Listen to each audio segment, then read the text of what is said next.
you should have been fine to get out, but now Noah stepping up against Hans. Walking up, trap blade down, forcing the flash out from Hansama. Jun, Q flash forward, W going in, well-timed cleanse, but there you go, ace in the hole. Oh, the combo from Noah! Nice one, Noah. Let's go. That's Noah, Caitlyn got it, but winnable. I see on the right side. No. Yeah, you've done it. Yeah. Does he have flash? Yeah. I think we kill him. They're coming, okay? Nice. Look at side up. No flash. And side after, guys. Side after. Okay, we win.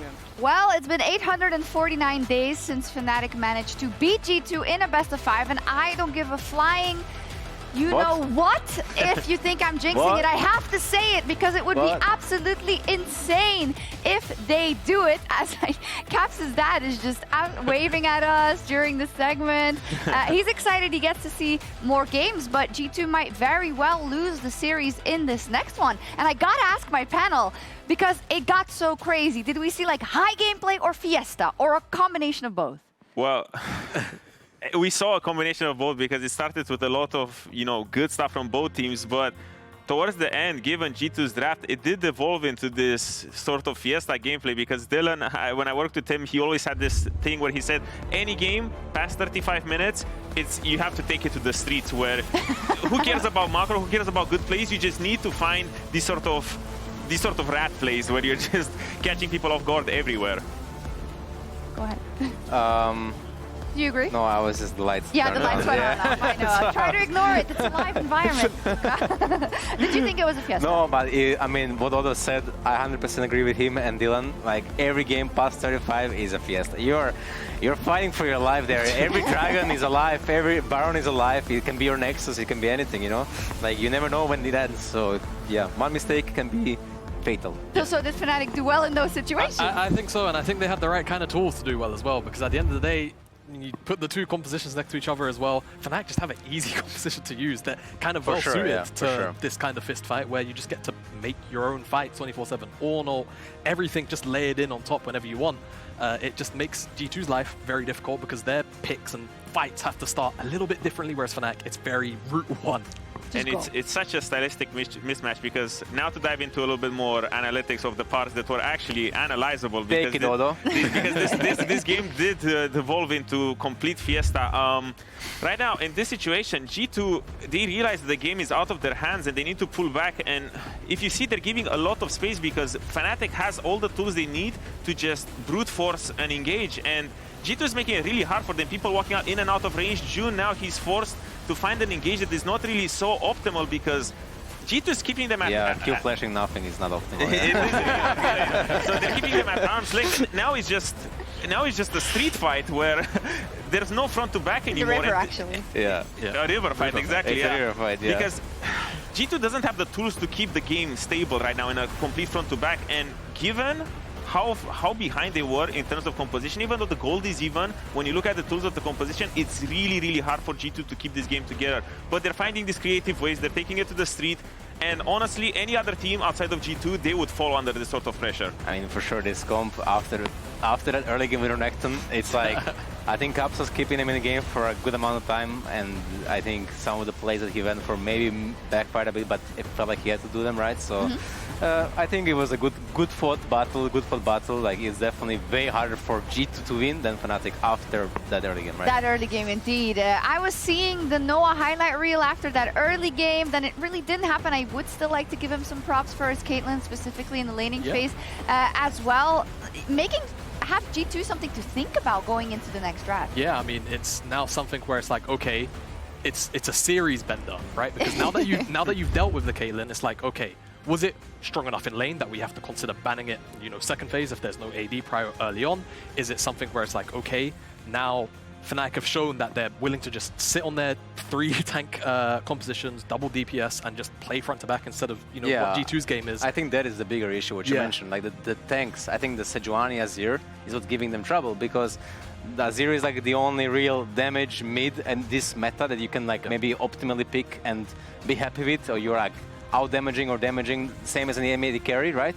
But Sejuani and Azir has been like devastating for them, no? Even, what's up? Thank you for asking me, that's very considerate. You know, he's allowed to talk. He's on the desk with you. You're like, sorry for taking away from your time, Luca. But I was just like, I give you the mic. Go on. my curiosity was going into next game, because right now it's a game of Band-Aid. Who can Band-Aid the most? And we already saw the initial Band-Aid of pivoting into this Azir because the ADCs didn't work on mid. Now the Azir is working to great wonders. They won twice with it. But for Just now, ban it. Yeah, for me now the question is, if G2 bans it, depending on the side selection of course, if G2 bans it, what is the next Band-Aid, or do you even need a Band-Aid? Maybe something else will be open. How does Humanoid keep adapting? Because previewing him walking into the series, it looked like he would be maybe a weakling, but right now he's starting to be the Humanoid that we know, where he's the Giga Chat of the team. Yeah, but the question, as you say, still remains, like, you know, when the Azir goes or whatnot. But they have bigger fish to fry. I don't think G2 expected to be in this position. I do remember a time, though, Perks, where this was G2's comfort zone. It was. It was. Why was it? Well, I actually really enjoyed being down 1-2. It was like my comfort zone, and I hope they can, you know, get it back from the 1-2. I mean, Caps is still there, so what would he do? And Mickey also, so what would you do in that position? I would like lay down on my chair. I mean in draft Take or a nap. something. In draft, I mean, I would ban Azir. Yeah. I mean, you have to, okay, you just have to identify what caused you troubles in your playstyle, right?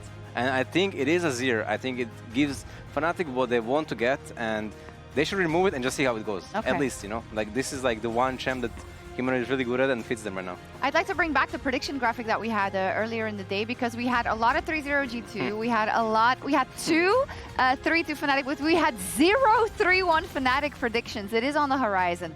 But, you know, I would say this is a dangerous lead for Fnatic, but no, 2-0 is their dangerous lead. This is actually comfortable. Yeah, I mean, they didn't ask us, to be honest, because we are the analysts here. I would you have said that? Oh, easily. Yeah, Fnatic, you know? Fnatic, of course, that was my initial one. I knew it was going to drop, but great adaptations, though. Yeah, for sure. I mean, as we go into this draft as well, I do want to kind of talk about the importance of a possible win here, Jamada, when we look at Fnatic, because we said it already, it's been 849 days since they managed to beat specifically G2 in a best-of-5, and G2 in a best-of-5 in Europe is a almost untamable beast for most teams. Right? They're practically infallible. It's very, very difficult to do, and even if you do it today, you got to do it again, right? But what would it mean, and how did they get there? I mean, for Fnatic right now, again, obviously we're worried about things like the Azir being banned away from them, but I think Humanoid still has a couple of control mages you can lean on, something like Hui as well. I think whilst this dipped out of meta, I think they're still probably going to be able to play front to back, still going to be able to play burst of it. I think what it means for them if they win, go to finals, it's a big confidence boost. They haven't done it, like you say, over 2 years. For them, they then get the advantage of just sitting back and watching what the rest of the league does, and they then get to decide whether or not they can control the finals in playing their meta, or, again, trying to dip out like they did in Game 1. Didn't go well. We'll see again this Game 4 now how things will start to lie. Yes, we will, as we go into the drafts for maybe the last game in this series. The guy with the hair is like... The thing is, I think he really wanted to lose it because he's trying really hard to shave his head. So maybe he's like, damn. Anyways, let's see what the priorities are. Perks. You said it already. Ban Azir. Ban Azir. That's it. Slam it. First ban. Don't care. Zeri. Else. Oh, Zeri. Is it okay second ban? Yeah, I would just say there is just like one thing with G2, and that's been a thing in the past, is like they don't often like to ban a champion that's causing them troubles. They're like ego like that. They're like, no, it's not the issue, you know. It's not a problem. Just don't ban it. It's fine, you know. And then we'll see. We'll see if it backfires. Oh, they ban it. There's no ego. No ego. Ban maybe the it was TF. you. Yeah. Maybe. No, I will be the one to say ban the TF. Don't play against TF. Don't play against TF. Here we go. I think Mickey, I wonder if it's the same gum he's had the whole. Oh, that will be disgusting. That will be disgusting, though. That's not great, though. Yeah, that's not great. Okay, take away the Sejuani. Take away the Sejuani. They have identified the issues. Azir and Sejuani taken out. Yeah. Does Razork go for the tank, or does he go for the carry jungle now? That's the question to me. Like, does he answer with a Brand or Zyra into Sejuani because it's a good matchup for them? Oh, they do it. Okay, they are going all in. Okay. on the That's meta. confident. Yeah, because for me, again, Fnatic have looked the best when Razork is on an enabler, and then of course that then turns into all of these front-to-back compositions, and like you say, Sjokz, it is confidence. Now it's a one-to-one jungle matchup where Razork should have a little bit more agency, but again, it's about how the late-game teamfights actually start to pan out, because if G2 now are going to dip into a more stable composition, much like what Fnatic Yeah, is showing us, it would be really like, funny if they like it would be hilarious, like Corki hover. They're switching, they're switching it. All right. Production, can we get a pip? A picture-in-picture somehow of Perks? Is that possible? Oh. Where's the glasses? Oh, yeah. I don't have the head, though. Put them on. No, it's fine. You do. I don't have the head. Do we have a pip somewhere? I don't know. Maybe see if we'll we can get work one it out. later. For We next can talk one, about for the next Drakoos a one. little bit more. For the next Yeah. post game. Yeah. I'm gonna be Corki for He next has a post game. gag. I think it's coming. Yeah, so this is a banger draft, honestly. Like, Yeah. I really like Fnatic going for that. Like, they made them think Sejuani is OP, and now they're gonna show them how to win brand. I think this is like a high IQ play, you know. It's like but they haven't looked very good with its first game, so it's a doubt. But let's see how it goes. I do like this Varus though, because right now you're trying to neutralize a little bit of what red side can do to you, because right now this Varus is a little bit of a flex, even though it's not so great on ADC right now nowadays. It's probably Hans going back to comfort. I would say so. I think that Mikyx and Hans, while they've been winning lanes in push, they haven't been getting any great leads, and it's because the matchup just don't allow them to. So I feel like they might be trying to go to what they're actually good at. I mean, they're good at like other things, but like what they're really good at is like winning lane and punishing the bot lane. Yeah. So I feel like they're gonna be looking for some kind of counter pick and getting the smash lane. Yeah, and I think they've already accomplished the, getting Humanoid off the Azir. If they can then shut down Noah just straight up through, well, slamming ganks 24/7 bot, Varus is probably the perfect champion out of Hans Summer's pool to do that. And he's very good at it. Like, Yeah. it's one of his best champs together with Kai'Sa, which is not seeing play right now. And Draven. Actually, Draven is not seeing play as well, now that we think about it. Not the hyper carry anymore. Yeah, it's just like... But I guess if they're doing the winning lane stuff, could use Draven as well. This does Well, look like it it's is what it Varus is. top though, with the Olaf and the Jax bans. Either Varus True. top, or maybe they can still pivot later on into I guess those Renekton champs are good or- against Sejuani as well. Olaf and Jax, Yeah. they're good against Sejuani, so they're maybe just removing that from the equation. The Kai'Sa Leona into Varus is cocky, because this is like something that like G2 might just punish pretty hard. Braum and Renata are taken away, so I mean, maybe they just go for the Nautilus and like handshake the slightly winning matchup instead of like hard win matchup. Well, even if it's hard winning matchup, this series has always been about 3v3 mid, so it's not like you would get a big lead. Even Noah in the previous game, he was a monster on Caitlyn, but it hasn't been the story about bot lane at all. It was mostly Okay, about so it is the Varus top, you were right. Okay. a little bit atomic, It is the Varus a little top. risky, especially as blind pick, but it is the Varus top. is one of the only ways where you get a winning matchup on blue side. And I do like this because a lot of the pressure from Fnatic right now would be in shutting down this Varus, because even though in game, what was it, 3, it was a bit game 2 it was a little bit useless. it was a terror for the Do you first... just go a tank here though? They have full AD. Like, I feel like you just pick a tank. Oh, it's the Mundo you were talking about. No, it's not. It's not. But I think you just go a tank and you just build full armor, and you're really happy with like how the draft panned out. They have 0 magic damage. I would have preferred the tank approach, because right now you do have a person that is always going to be crying because he's not having fun in the game, and it's hard. Well, metaphorically crying, of course.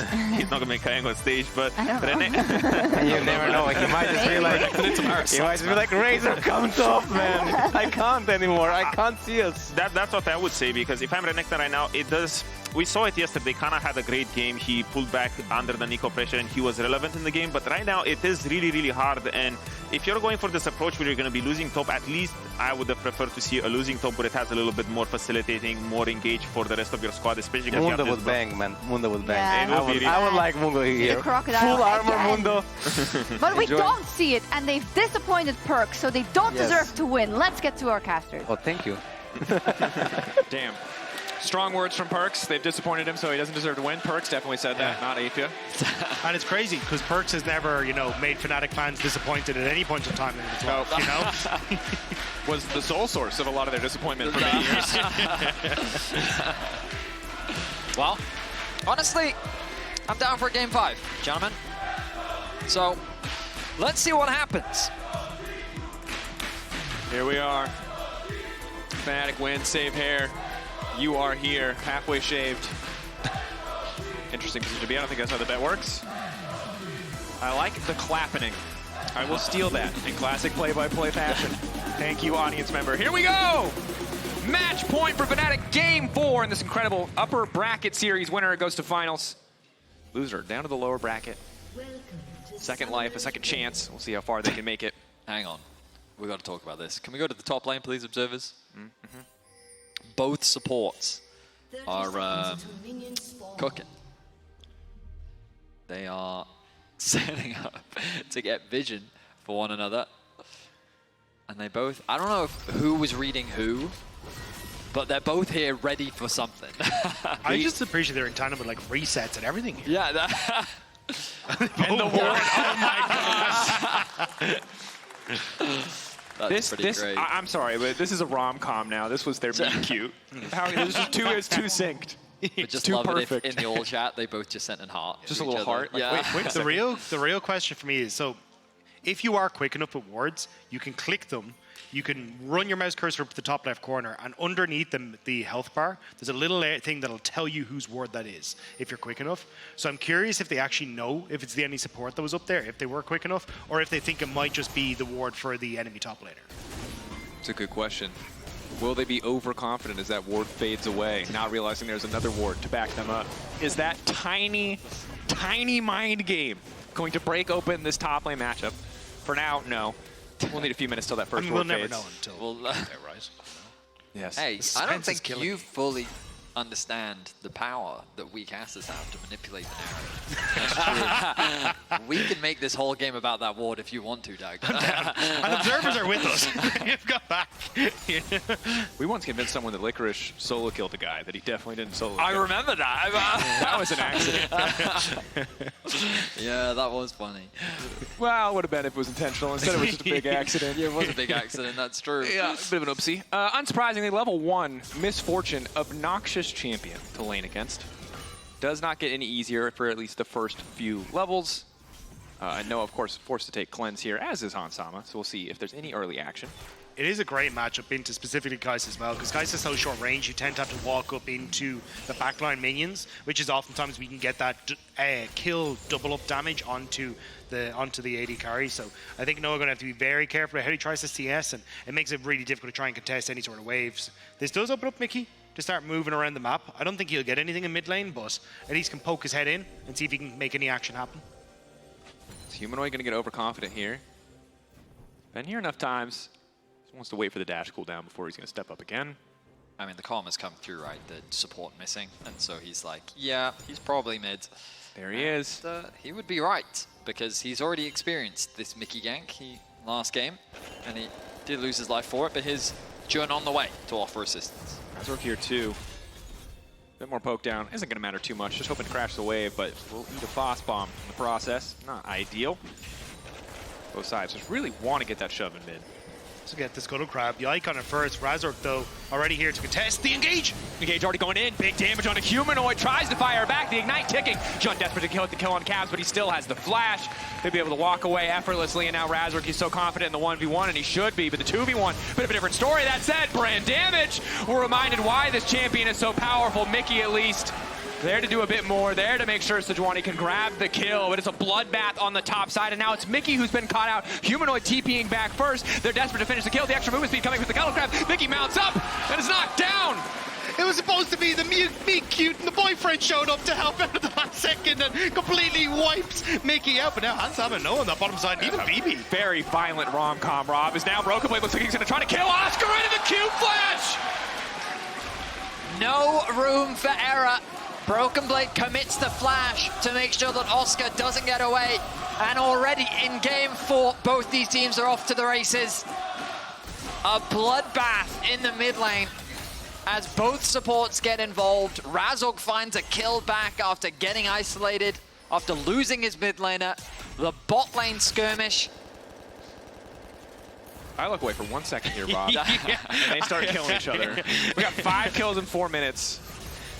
And it was great here because you kind of look and go, all right, well, we've already backed away. So Cap's in a position where at least he can try and follow up. But yeah, Mickey just seen his opportunity, immediately jumps forward, has the flick back over. Caps gets incredibly low here, has to try and flash away. And at this stage, Yike thinks he's got BB coming down, but BB decides to go back towards top lane. So this is where it ends up in a 2v2 where Yike just doesn't really have the damage to try and follow up. Oh, and now one Caps more! again. Humanoid! Ooh, not quite going to get it, Valkyrie. Now all of G2 descending. Razork probably not enough here. He's just going to walk away. Humanoid trying to stand tall. Good damage comes in from the brand, but Humanoid ultimately a little over-aggressive. G2 quick to punish. That last auto eluding Caps. Yike will take the kill. There's nothing that Razork can do to get in position. Humanoid had gone for it, thinking he could maybe find that moment onto Caps, but there's always members of G2 here, and now they're moving topside as well. Broke away, nice sidestep. Nice flash in from Razork to try to secure the kill. Good damage coming in from the brand. Yike now trying to turn it back. Level 6 there from Broken Blade. Razork still in trouble. Good damage goes in. Broken Blade still standing. The stun not quite fast enough. Oscarinin only level 5. Can't really follow up here, but Jun there to cover. Finally, the level 6 comes through. Gentlemen, what the heck? What? Welcome to the Thunderdome. It's G2 versus Fnatic, and it's nothing but a brawl. If you guys have been in a relay before, I feel like they're passing the baton off left, right, and center. Like, they're just ready to go. The supports kind of being the front runners as the junglers are always with them. Mickey being a nice guy, holding the wave for Broken Blade as well, meaning that even after his death, he's not going to lose really too much in terms of farm. I knew when I saw those two wards go down that the supports were just going to be bloodthirsty It was the wards! It was the wards! But, I mean, great flash here from Razork. And because Broken Blade had already got engaged on earlier on, he had no flash to follow up, so Oscarinin immediately flashes in to get the Ruthless Predator, and then just about able to finish. But that stun could have been enough nearly from Mickey. But the angle wasn't quite right for Razork, so the stun from the brand doesn't come in. He gets max damage on Pillar of Flame, but he can't hit the Seer, which gives Broken Blade that tiny window to get a few more autos, to get the damage down, finish a kill. 2-1, the Varus. Grub's now going to get picked up by the side of Fnatic. 3 Grubs to start is a nice boon to have, and it's once again Humanoid, the focus. Damn, I mean, I swear if we were to look at proximity stats to bot lane, Mickey will have spent more time with Caps than he would have with Hans this game. I mean, the man is just roaming absolutely everywhere. Jun has to drop a control ward because he realizes that the bot side of the map, yeah, they have no control over there. Razork taking the long way around because he's suspicious. He doesn't realize that they're on the Drake just yet. Relying on the control ward to give him the safety to secure Gromp. There's always the risk that his blue's gone, but now with the Drake is secured, he feels safer to walk back into his jungle, and he'll find that his blue is still there. On Thomas, though, still fearless to step up. You can see once again just going to rush an early Bloodthirster, it looks like, just to make sure that he can continue to be a nuisance to Noah. Step up, knock down some of those plates. Is good damage onto Broken Blade, but Oscar has to be so careful. If he doesn't all in, it's really hard.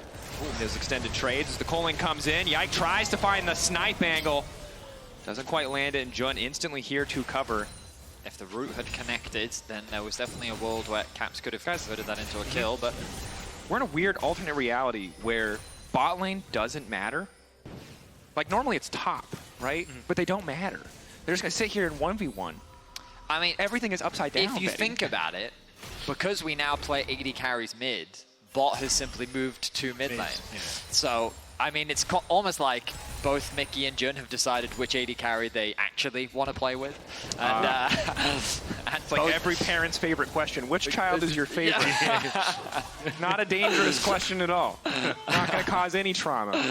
Of course. Someone shouted an answer. I didn't hear what the answer was, but someone has a favorite child. Anyway, Razork now looking for the follow-up here. Broken Blade not going to connect on the Q. Ulti bouncing back and forth between Razork and Broken Blade, but Broken Blade, the only one suffering for it. Nice kill on the top side. And this has been nice from Oscarinin. This matchup that he opted in towards was a little bit suspect of when he initially did it, but he's been doing a great job of trading against Broken Blade, finding windows of opportunity to actually get good stuns now for Razork to camp him as well. So overall, Fnatic doing a good job of trying to keep this massive AD carry pool out of threat range for G2. And I think we're being reminded why Brand has often been the highest priority when it comes to these AP jungle champions. Yeah, Zyra controls space so damn well, but the damage from Brand is just powerful. That said, the survivability from Leona, really what's going to be in question there. The flash out from Jun doesn't mean he's safe, but not going to have that for plays to come. Noah taking him time to try to push this wave in as quick as he can.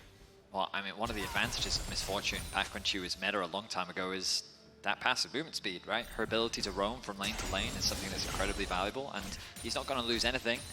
So able to catch that bot side. Broken Blade with the wave bouncing in his favor. No means ward in the that bush Yike this has time. to cover, and you'll see Yike in position to do so. Now Oscar thinks this is his opportunity to go all in. Yike on the way forward, but the initial burst damage is already so good. Sadly, not enough. Yike, incredible timing, good cover. Oscar thought he had the angle, but G2 exactly where they needed to be. I mean, it's just a jungle fiesta on the top side of the map, right? Ganks left and right from both to try and help their top laners through what has been a very violent laning phase. And Broken Blade going to reclaim that gold lead that he was already building for himself. But we kind of take stock of the game. Grubs in favor of Fnatic, Dragon in favor of G2. The next set of Grubs is going to be spawning soon. Caps needs to get a reset off, but he has the TP available, setting G2 up in a position to kind of spend their money and then be ready for a fight. Meanwhile, the rest of Fnatic are resetting back out onto the map. You can see Jun doing a quick recall, very close to level 6 as well. Maybe he can spend some time in mid lane to get that level up, which can give Fnatic an opportunity to then fight for the Grubs with that level advantage. Razork already hovering as Caps fights for mid lane control. Humanoid feeling confident in the 1v1, the only person on Fnatic who's at least keeping the gold even at this point in the game. Razork gonna melt through these Grubs, and Yike nowhere to be seen. So 6 Grub buff for Fnatic secured. Renekton having that push for now. This is going to be big, right? Because again, G2 are the ones with more engage in their composition this time around. They have Sejuani as well as the Rell combined. So Fnatic, a little bit more pressure on them to build an early lead. It's not quite as clear, cut and dry between who is going to outscale in the front to backs, but Fnatic certainly more tools early on. I think the fact that Oscarinin has been doing such a good job against BB as I talk about it means that it's a little bit more difficult, although Broken Blade really starting to hurt, to get the control you want to try and go for Void Grubs, to go for these early objectives. So G2 are kind of resorting to, hey, instead we're going to use push mid for Caps to threaten mid, threaten a potential bot dive, but it hasn't really netted them anything, and it's been Fnatic who are still slowly but surely getting the farm that they kind of want. Yes, you still have a bit of gold lead through that top side, but Razork now trying to wait and delete the wave. Instant ulti coming out from Razork. He will just drop down.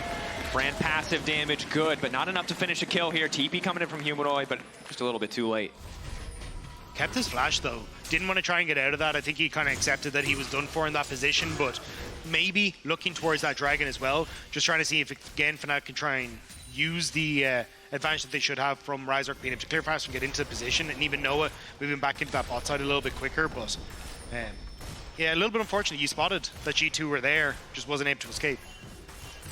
Now Humanoid finally allowed to have time on this tower. The 6 Grub buff paying off as he just very quickly picks up 2 plates, but G2 just continue to show up in the mid lane. Mikyx hovering off to the side. Humanoid has to be careful. We'll already start to backstep. You can see Hans wandering mid as well. You highlighted it earlier, Betty, but because of the strut movement speed buff, very easy for Hans Sama to move around the map. As the 2v2 in mid lane, once again, support's letting us know who their favorite child is. Humanoid getting out. Yike on the way in, though. Not the 2v2 they were hoping for. Colin coming in, but Razork there as well. Brand damage once again, reigning supreme. But Humanoid's burned all his cooldowns. Yike going to be able to get away. Caps trying to finish the job. The frost bomb not quite connecting the step back in from Humanoid. Confidence as Noah tries to complete the kill. Instant ulti. Noah the flash both sides. Hansama remains standing. Oh my goodness, Noah tries his best. But some crazy outplays across the map. Humanoid with some nice side steps in the mid lane. Hansama with some of his own in the bot lane. Caps now in some serious danger. Being hunted. Yike also, they put their attention. It's the ultimate distraction. They didn't realize Caps was in the bush. They thought it was Yike. Oh, well, he still might be in trouble, but no, Mikyx here to cover. I wonder if they believed that he would walk up through the jungle, so they were trying to cut him off. They didn't expect him to just stay still. Well, Caps, fireball bounces back and forth. They will at least get the flash out. Felt like he could have gotten out of that one for free, but did opt to try to walk back into mid. Yeah, we'll have to sit around to connect this wave. So, Broken Blade trying to get onto Oscarinin. Continuing to step up, walking into melee range, but he is just not scared of that Renekton. That is some damage coming out from Broken Blades. This Varus, we're seeing the value of it in the 1v1. And like this game is very quickly devolving into chaos as skirmishes across the board. The dragon is up, but let's look back at the play in mid. Yeah, but it's where you see Humanoid knows that Jun is going to be coming across. They think they can take the 2v2. Mikyx gets a great engage with Yike being here, but it's the damage that Humanoid's able to churn out with the culling, and then Razork. This brand damage at this stage is absolutely absurd, and you get to see it. And they think they can get Humanoid, but the sidestep forward, dodges the phosphorus bomb, able to escape, and then G2 try to continue the play into the top side. But here on the bottom end, we see Noah trying to make things happen against good Handsome. initial play onto, or trade, I should say. But then the passive gets procced from Noah, and then the ulti comes in. The auto doesn't quite do much damage. Oh! I mean, it's actually just a Bloodthirster diff. Yeah. He healed like 80 or 90 health auto-in creeps, and that was what made the difference. Did the new creep line tank one of the Q shots coming through from Noah? I didn't quite see there. I still think it wouldn't have been enough damage. Okay. But yeah, because the Kraken proc from Noah wasn't quite enough either. Yeah, Either way, AD. very close. Hansama gets himself a kill. The other thing I'll say is, in that last skirmish, all of G2 was just focusing Jun while his W was up, right? Like, he was able to tank so much. And I feel like that's just been a reoccurring topic throughout this series, is how much damage front lines can tank. And that's one of the big values of Leona in the current meta. The problem for Fnatic, though, is that they would have loved to turn that big play in mid into an objective. But because Broken Blade end up outplaying Oscarinin in the top side, not only does Broken Blade get the tower, but you had a reset advantage for Fnatic with Humanoid in mid. They could have gone for Rift Herald. Now Oscarinin getting caught out again in front of Rift Herald. That's the permafrost. Hansama immediately going to follow up. Plated steel caps, just not enough to survive 3 members, but they managed to find good engage on a Broken Blade. Sadly, Jun not close enough. Maybe the Solar Flare comes down. Broken Blade just being zoned away as Humanoid tries to get the pressure here, but you can see how far Hansama is pushed up mid lane. He's so fast, he is unconcerned. Seeing Fnatic on the bottom side, he knows he can just keep the pressure up here, and Noah has to be careful. Caps is on the tier 2, though, and so are like the rest of them. So at this stage, it's a Rift Herald, and you might still lose 2 of these turrets. Guys, ADs are level 12 and level 11. Supports are level 7 and level 6. Laning does not exist. Yeah, I mean, while this has been a very chaotic game, G2 have very quickly converted this into a lot of map control. Like, the bot tower was secured, Hansama rotated to mid, they readjusted the lane assignments, they put Broken Blade down towards bot, top gets secured, top tier 2 is very low, mid tier 2 is very low, TP now collapsed on a Broken Blade. Humanoid can step up here. Ulti for Broken Blade not quite available. Nice sidestep on the piercing light. Broken Blade just gets the solo. He's going to look to take down Oscar too, but surely too much damage has been dealt. Nice, just looking for the sidestep. Blight stacks coming in. Noah in the nick of time to finish the job. They wanted to try and funnel the kill onto Noah. He committed the ultimate as well, but Oscarinen's passive ended up securing it. Insane damage coming out from Broken Blade. I thought he was actually going to convert it into 2, to be honest, but his ultimate still being on cooldown is probably the main reason why he couldn't. And we've seen so much around the mid lane, right? 3v3s on both sides. The difference here for G2 is the solo or the side lanes. It's Broken Blade and Hansama who are building up these massive individual advantages, and you can see it paying off there. Where by all means, Broken Blade steps too far. They should be able to punish, but he's just too strong individually and manages to make it a 1-for-1. Fnatic now responding to the Herald, doing what they can to hold on. But this is a 5K gold lead for G2, and the game is very rapidly slipping away from Fnatic. And this is what I was trying to highlight when Broken Blade was getting the solo kill onto Oscarinin, is the fact that he is creating too much pressure on the map for Fnatic to really do the things they want to do. And now G2 are playing out the fact that he already got top tower to get a ton of damage onto the top tier 2, they take it with Rift Herald. They got the mid tier 2 as well off of Hansama and Mikyx's push as everyone tries to go and deal with Broken Blade in the side lane. So Broken Blade is that, even though he got punished in the early stages, is creating too much havoc, and Fnatic can't deal with it. I'll say that it's very similar to what G2 did in Game 2. The main difference is Fnatic don't have a Sejuani. They don't have the same type of front line, and it's a little bit harder for Fnatic to find those same engages that they could in Game 2, because this time it's G2 with all the initiation. They have such strong team fighting with MF, Sejuani, Varus, Rell, and that doesn't even account for the Corki. And this is why when you see setting up, they don't envision of Hansama. Perfect ulti over the wall. Razork forced to flash out. Yike's ulti clipping. Humanoid off to the side. Jun stepping up. Yike now retreating. Decent culling, but it's really only hitting tanky targets. Oscarinin looking to step up with the instant turn from Mikyx, finding so many members in the clutch, but Fnatic turning it right back. That's where Brand wants to be. Caps and Broken Blade still standing. Jun trying to force the fight. Broken Blade incredibly powerful, will instantly delete the Leona. but Fnatic walk away, happy to have the 3-for-1 trade. A 4 versus 5 that G2 tried to force. The initiation from Mikyx looked spectacular, but they just didn't quite have enough damage. Misfortune's ultimate was already used at the start of the fight, and I feel like once they got the flash from Razork is where they should have disengaged. There, a lot of tools gone. Sejuani ultimate, MF ultimate, and now again it's a 4v5. You look at your minimap and you can see the Varus isn't here. And just watch the Brand ult though, the Brand damage. You're getting the damage up onto Yike, you then get the flash forward, another pillar gets the proc onto Hansama, then it's Caps who's starting to burn, and it's just so difficult for you in these choke points to play against the Brand, even if the ultimate wasn't really getting the bounces that you really wanted to. And ultimately, that's a fight that G2 chose to take, a bit over-eager on their cooldowns, and that's the big thing, right? Sejuani's so good for starting those fights, but if you underestimate what a Brand can do, what the turn can do from this Fnatic composition, they will punish. And a 5k gold lead is very quickly diminished to only around 3,000. Fnatic, good angle to fight back. Still have to be careful, still have to respect what G2 are bringing to the table. Mikyx again looking for a gauge. This time around, G2 have all their cooldowns. Oscar quick to fall, but G2 already lost Mikyx. Now they're looking for the fall. Razork off to the side. They're not quite looking for the angle. The solar flare going down, and now Hansama's all comes into the equation.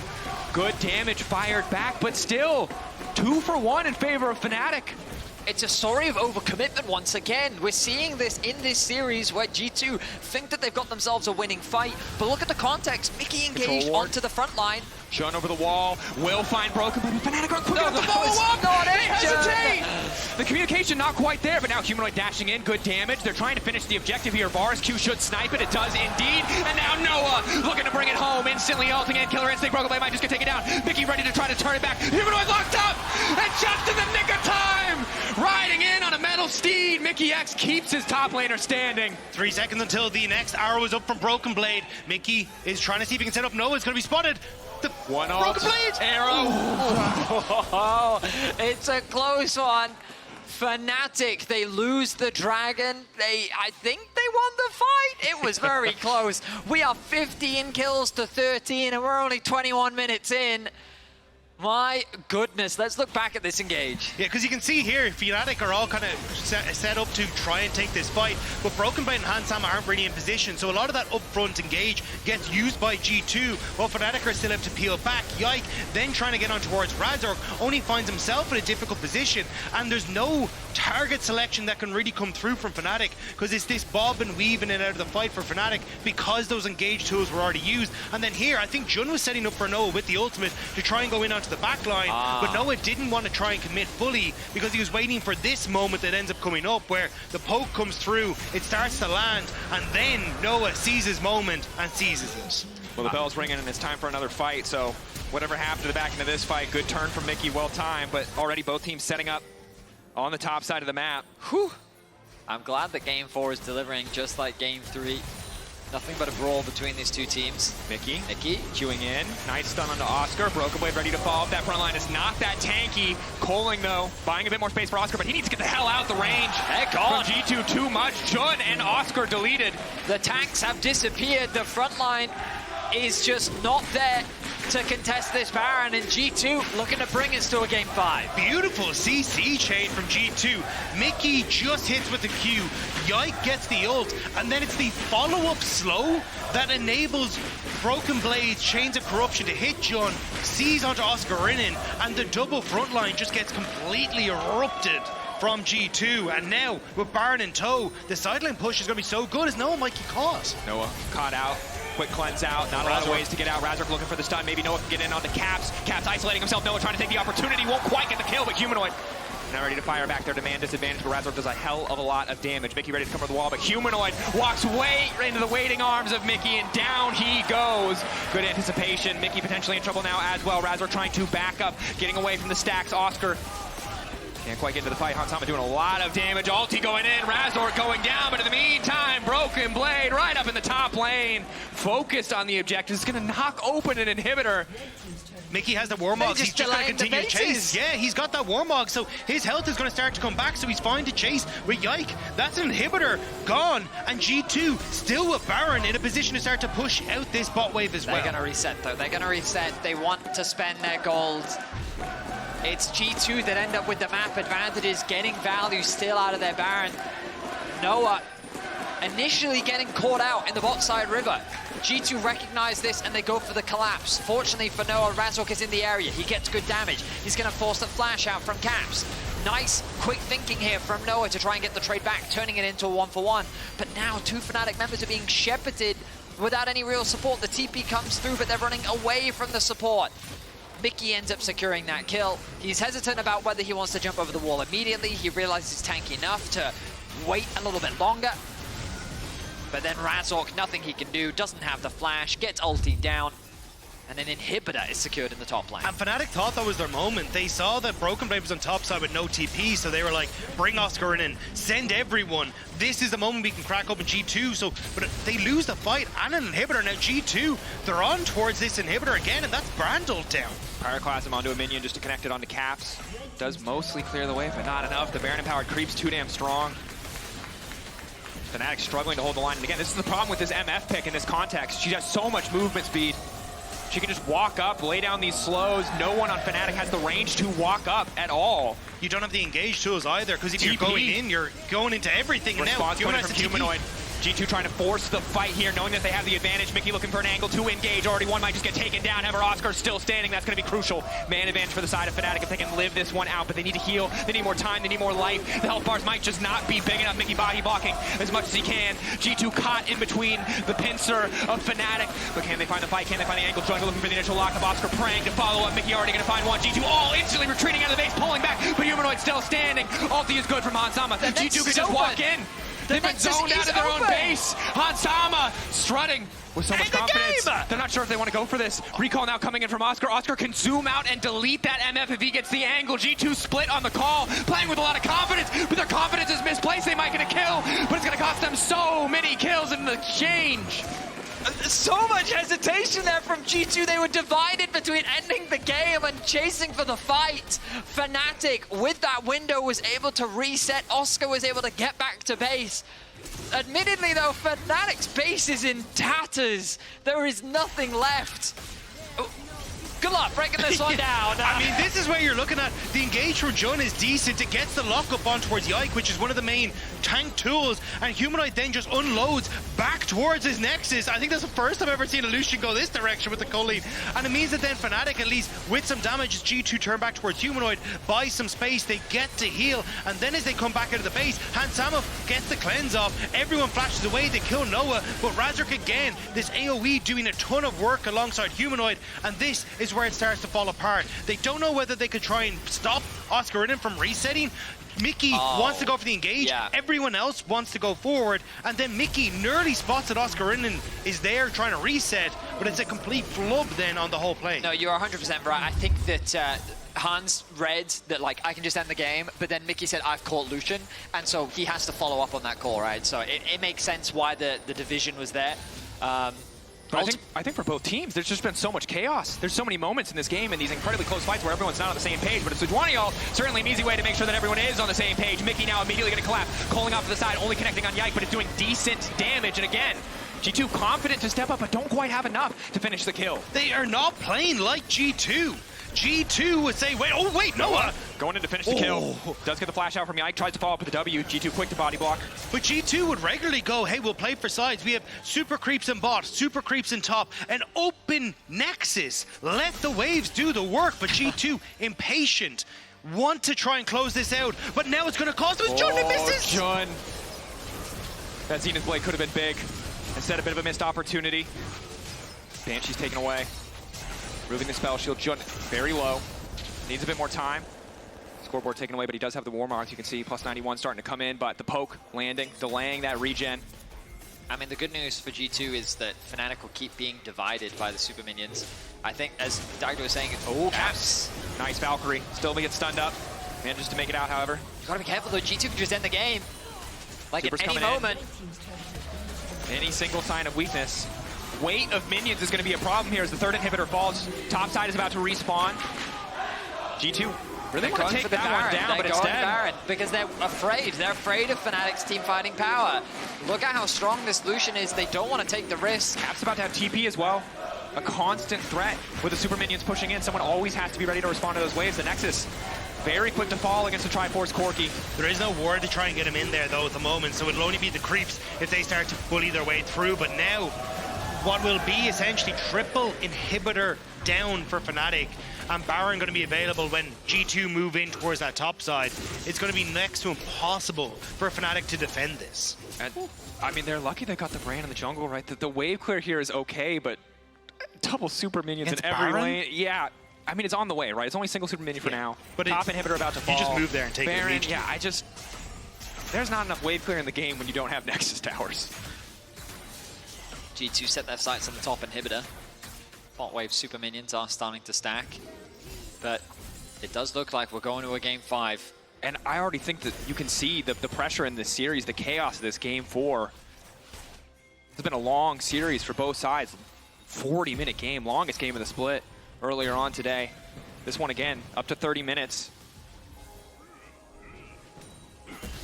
Pressure on G2 to close out. Fnatic at match point. All things set up. This feels more tense than it should be.